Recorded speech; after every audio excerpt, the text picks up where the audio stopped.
The Jones Act is drowning Puerto Rico. This maritime law, passed in 1920, has increased the cost of living, worsened poverty, and prolonged the recovery of Puerto Ricans from the devastating impacts of Hurricane Maria and Fiona. These natural disasters indiscriminately destroyed homes, businesses, and infrastructure, driving many Puerto Ricans to flee their homeland for the promise of opportunity in the States. The majority of Puerto Ricans, 6 million, now live in the United States compared to the 3 million remaining on the island. Of those 3 million people, 43% live below the poverty line, lacking the resources to stay afloat.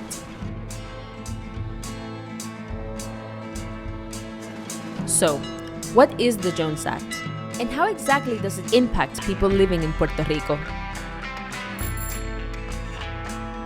The Jones Act, otherwise known as Section 27 of the Merchant Marine Act of 1920, requires all U.S. cargo transported by ship between U.S. ports to be carried on U.S.-flagged vessels built, owned, and operated by U.S. citizens. The Act eliminates free market competition for the American maritime shipping industry by banning foreign shipping companies from providing shipping services between U.S. ports. It also prevents the use of foreign-built ships and disincentivizes the use of foreign mariners. The United States Congress designed this protectionist law after World War I to ensure the U.S. maritime industry maintains a fleet of vessels that can be called upon during times of war and crisis to transport troops, equipment, and supplies. In practice, cargo ships from foreign nations can still deliver and accept cargo at U.S. ports like Puerto Rico, but the Act strictly prohibits foreign ships and crews from transporting U.S. goods between U.S. ports. Here's an example. A merchant ship from Brazil sails to Puerto Rico and delivers half of its cargo to the island. The Brazilian ship continues to Jacksonville, Florida, and delivers the other half of its cargo. The ship receives cargo to transport back to Brazil. But despite heading in the direction of Puerto Rico on their return voyage, the ship is not allowed to deliver any of the new cargo to Puerto Rico or to any other U.S. port. It can only be taken abroad to an international market.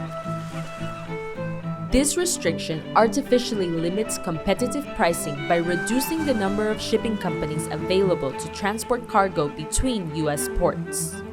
To send cargo between U.S. ports, American shipping companies are required to sail on American-made vessels, which are 3 to 5 times more expensive than ships built in China, Japan, and Korea, where 92% of the world's new ships were built in 2019.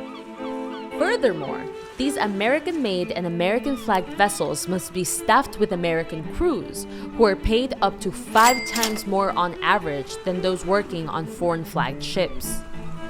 Each of these factors contributes to the higher shipping costs for domestic transportation of goods between U.S. ports, the cost of which directly increases the retail price of goods and the cost of living in Puerto Rico. So, how does this translate into dollars? In 2012, the Federal Reserve Bank of New York estimated that it costs $3,063 to ship a 20-foot container of household and commercial goods from the east coast of the United States to Puerto Rico, when the same shipment only cost $1,504 to send to the nearby Dominican Republic, Puerto Rico's neighbor. That's a $1,559 premium. This is because the Jones Act allows foreign ships to pick up cargo in the US and bring it to a foreign port, but that same ship could not legally carry that identical shipment to a US port, such as Puerto Rico. While this policy applies to all 50 states, it disproportionately impacts places like Alaska, Hawaii, and Puerto Rico due to their geographic isolation from the US mainland and their dependence on maritime shipping. According to a cost of living study conducted by the Puerto Rico Institute of Statistics, grocery items on the island were 19.7% more expensive on average than similar grocery items in the US. When considering that Puerto Rico imports around 85% of its goods and 43% of its people live below the poverty line, it becomes clear that the U.S. maritime industry is siphoning hundreds of millions of dollars a year from an impoverished island. So why doesn't Puerto Rico try to change the Jones Act? Because it can't. The Puerto Rican government and its people cannot change federal legislation.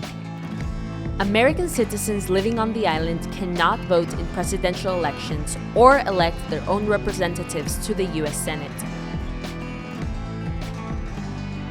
While Puerto Rico has been subject to the authority of the U.S. government since 1898, and Puerto Ricans have been U.S. citizens since 1917, Congress has never granted Puerto Rico statehood.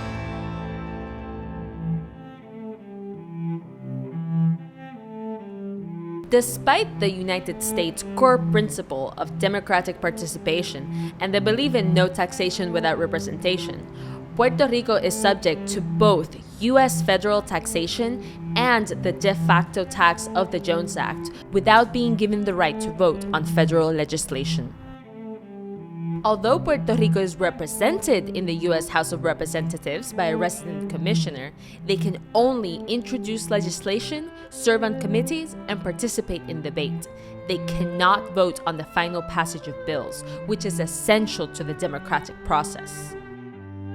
Therefore, laws are imposed on Puerto Rico by the U.S. federal government without the participation of the Puerto Rican government or its people. Efforts to repeal or amend the Jones Act have been met with resistance from the U.S. maritime industry and its supporters in Congress.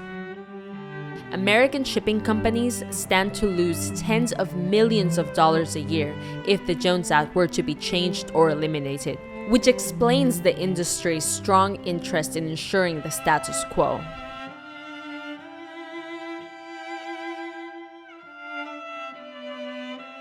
If you live in the U.S., you have the power to alleviate poverty in Puerto Rico by calling on your representatives to reform the Jones Act. Look in the description of this video to find a link to contact your congressional representatives. Please share this video with your friends and family so they can do the same.